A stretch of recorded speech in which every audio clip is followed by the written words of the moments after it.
ہمارے پیارے آقا کریم حضرت محمد صلی اللہ علیہ وآلہ وسلم نے ارشاد فرمایا، میں علم کا شہر ہوں اور علی رضی اللہ تعالی عنہ اس کا دروازہ ہے۔ اللہ تعالیٰ نے حضرت علی رضی اللہ عنہ کو دین و دنیا اور آخرت ہر قسم کے علوم سے نوازا تھا۔ حضرت علی رضی اللہ عنہ ایک ایسی شخصیت ہیں کہ جو مکمل طور پر کسی پر بھی نہیں کھل سکتی۔ اللہ تعالیٰ نے ان کو کائنات کے رازوں اور حقائق سے آگاہ کر رکھا تھا۔ ایک مرتبہ حضرت علی کرم اللہ وجہ الکریم کسی مجلس میں تشریف فرما تھے۔ اس مجلس میں ایک مسافر بھی شامل تھا جو کہ ملک شام سے آیا تھا۔ وہ کھڑا ہوا، حضرت علی رضی اللہ عنہ سے مخاطب ہو کر کہنے لگا کہ میں نے آپ کے بارے میں یہ سنا ہے کہ آپ کے پاس ہر طرح کا علم موجود ہے۔ میں آپ سے چند سوالات کرنا چاہتا ہوں تاکہ میرا شک دور ہو سکے۔ وہ شخص عرض کرنے لگا کہ جناب امیر المؤمنین، اللہ تعالیٰ نے دنیا میں سب سے پہلے کس چیز کو تخلیق کیا تھا؟ حضرت علی رضی اللہ عنہ ارشاد فرمانے لگے، اللہ تعالیٰ نے اس روئے زمین میں سب سے پہلے نور کو پیدا فرمایا۔ اس اجنبی نے دوسرا سوال کیا کہ اللہ تعالیٰ نے زمین اور پہاڑوں کو کیسے تخلیق کیا؟ حضرت علی رضی اللہ عنہ نے فرمایا، اللہ تعالیٰ نے آسمان کو پانی کے بخارات، زمین کو پانی کی جھاگ، جبکہ پہاڑوں کو پانی کی لہروں سے تخلیق کیا۔ اس نے اگلا سوال کیا کہ مکہ کو ام القریٰ کیوں کہا جاتا ہے؟ تب حضرت علی رضی اللہ تعالی عنہ فرمانے لگے، ام القریٰ کا مطلب ہر ترتیب کی ماں کے ہیں۔ عرب کا وہ شہر جہاں پر اللہ تعالیٰ کا گھر موجود ہے، اللہ تعالیٰ نے زمین کی ہر چیز اس کے نیچے سے بچھائی، اس نسبت سے مکہ کا نام ام القریٰ ہے۔ پھر وہ آدمی کہنے لگا کہ اللہ نے زمین کے اوپر والے آسمان کو کس چیز سے تخلیق کیا؟ حضرت علی رضی اللہ تعالی عنہ نے فرمایا، اللہ تعالیٰ نے زمین کے اوپری آسمان کو رکی ہوئی فوج کے ساتھ تخلیق کیا۔ پھر اس شخص نے سورج اور چاند کے ڈائیمیٹر اور ستاروں کے طول و عرض کے بارے میں سوال کیا تو حضرت علی رضی اللہ عنہ فرمانے لگے، چاند اور سورج کا ڈائیمیٹر 900 فرسخ ضرب 900 فرسخ ہے اور ستاروں کا طول و عرض 12 فرسخ ضرب 12 فرسخ ہے۔ اس بار اس آدمی نے حضرت علی رضی اللہ تعالی عنہ سے جو اگلا سوال کیا وہ سوال کافی عجیب و غریب سا تھا۔ وہ اجنبی کہنے لگا کہ اے علی رضی اللہ عنہ، بیل آسمان کی طرف سر نہیں اٹھا سکتا، اس کی کیا وجہ ہے؟ حضرت علی رضی اللہ تعالی عنہ فرمانے لگے، بنی اسرائیل کے دور میں جب لوگوں نے بیل کی پوجا کرنا شروع کر دی اور اس کے بعد بیل شرم کے مارے سر آسمان کی طرف نہیں اٹھاتا۔ حضرت موسیٰ علیہ السلام کے دور میں سامری جادوگر نے ایک سنہری رنگ کا بچڑا بنایا اور اپنے جادو کے زور سے بولنے اور حرکت کرنے کی اسے طاقت دی۔ اس آدمی نے اگلا سوال دریافت کیا کہ مد و جزر کیا ہوتا ہے اور زمین پر بس رہی جناتی مخلوق کا باپ کون ہے اور ان پر کون سا نبی مامور کیا گیا تھا؟ آپ علیہ السلام فرمانے لگے، اللہ تعالیٰ نے سمندر میں ایک فرشتہ مقرر کر رکھا ہے، جب وہ اپنا ایک پاؤں سمندر میں مارتا ہے تو مد پیدا ہوتا ہے اور جب نکالتا ہے تو جزر۔ اسی طرح سمندر کی بلند و بالا لہروں کا اتار چڑھاؤ مد و جزر ہے۔ جہاں تک جنات کی بات ہے تو ان کے باپ دادا کا نام شمان تھا اور اللہ تعالیٰ نے جنات کو آگ سے پیدا فرمایا۔ اللہ تعالیٰ نے ان کی طرف ایک نبی بھی مبعوث فرمایا جس کا نام یوسف تھا۔ اس پیغمبر نے اللہ تعالیٰ کے حکم سے جنات کو بھی اسلام کی دعوت دی تھی، مگر جنات شروع ہی سے سرکش قوم رہی ہے۔ انہوں نے اپنے پیغمبر کی بات کی اطاعت کرنے کی بجائے اس کو قتل کر دیا۔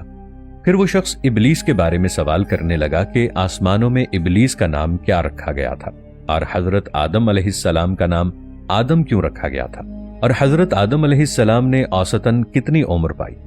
حضرت علی رضی اللہ تعالی عنہ فرمانے لگے کہ آسمانوں پر ابلیس کا نام حارث تھا اور حضرت آدم علیہ السلام کا نام اس لیے آدم رکھا گیا کیونکہ اللہ تعالیٰ نے انہیں زمین کے مختلف مقامات کی نایاب مٹی سے پیدا فرمایا اور حضرت آدم علیہ السلام کی عمر تقریباً 900 سال تھی۔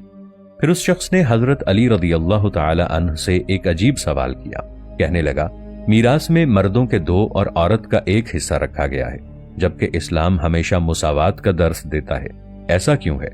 حضرت علی رضی اللہ عنہ مسکرائے اور کہنے لگے کہ حضرت حوا علیہ السلام نے جنت میں جو گندم کا خوشہ اٹھایا تھا اس کے 3 دانے تھے۔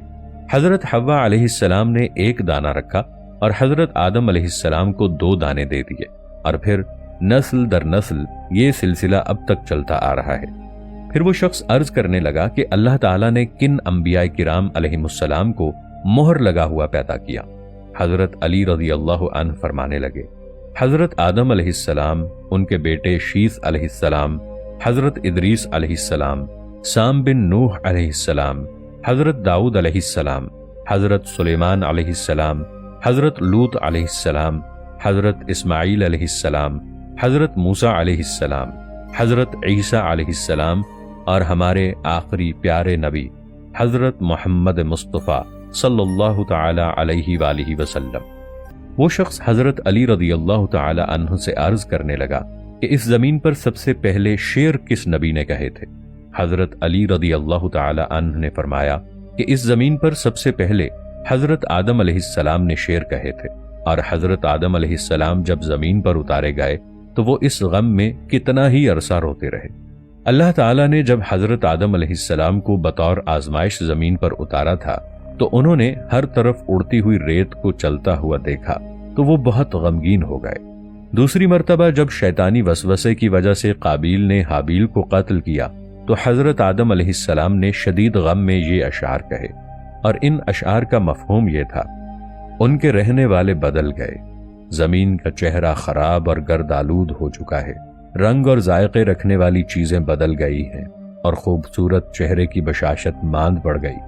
میں اپنی باقی رہنے والی زندگی کو غم کا باعث سمجھتا ہوں، اور کیا زندگی کے خاتمے کی وجہ سے مجھے چین مل سکے گا؟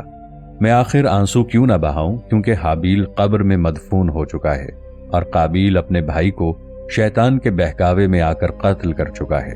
ہائے حسرت، میرا پیارا بیٹا گم ہو گیا ہے۔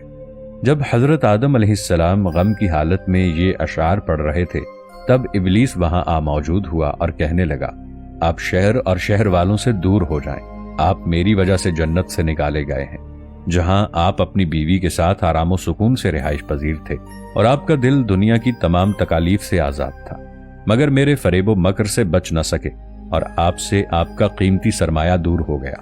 اور حضرت آدم علیہ السلام کو جب اللہ تعالیٰ نے جنت سے نکالا تھا تو وہ پورے 100 سال تک اس جدائی میں روتے رہے، اور ان کی آنکھوں سے دجلہ و فرات بہتے رہے، اور وہ اللہ تعالیٰ سے معافی طلب کرتے رہے۔ حضرت علی رضی اللہ عنہ کے اس سوال کا جواب سن کر مجمع میں بیٹھے ہوئے تمام لوگ افسردہ ہو گئے، اور مجمع میں موجود ایک شخص نے حضرت علی رضی اللہ تعالی عنہ سے پوچھ لیا کہ اے امیر المؤمنین، کہ لوگ سمجھ کر اور ٹھہر ٹھہر کر جواب دیتے ہیں، مگر آپ ایسے جواب دے رہے ہیں جیسے آپ کو سارے سوالات کے جوابات پہلے سے ہی ازبر ہوں۔ حضرت علی رضی اللہ عنہ اس شخص سے کہنے لگے کہ تمہارے ہاتھ میں کتنی انگلیاں ہیں؟ وہ شخص فوراً بولا، میرے ہاتھ میں 5 انگلیاں ہیں۔ تو آپ رضی اللہ عنہ فرمانے لگے کہ تم نے بھی تو سوچے سمجھے بغیر جواب دیا۔